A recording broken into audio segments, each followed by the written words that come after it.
Hello, ഇന്ന് നമുക്ക് ബിരിയാണിക്കും ഇറച്ചിച്ചോറിനൊക്കെ side ഡിഷായിട്ട് ഉപയോഗിക്കുന്ന ഒരു പുളിങ്കറി കണ്ടാലോ.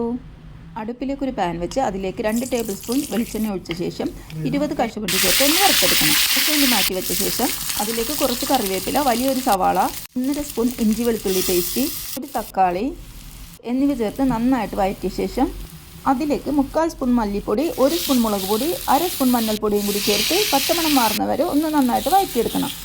ഇനി ഇതിലേക്ക് കുരുകളഞ്ഞ ഒരു 25 ഈന്തപ്പഴം കൂടി ചേർത്ത് കൊടുക്കാം. എല്ലാം കൂടി ഒന്ന് നന്നായിട്ട് വഴറ്റിയ ശേഷം 1 കപ്പ് ശർക്കര പാനിയും 3/4 കപ്പ് വാളംപുളി പിഴിഞ്ഞു വെച്ച വെള്ളവും കൂടി ചേർത്ത് കൊടുക്കാം. ഇനി ഇതിലേക്ക് ആവശ്യത്തിന് ഉപ്പ് കൂടി ചേർത്ത് കൊടുക്കാം.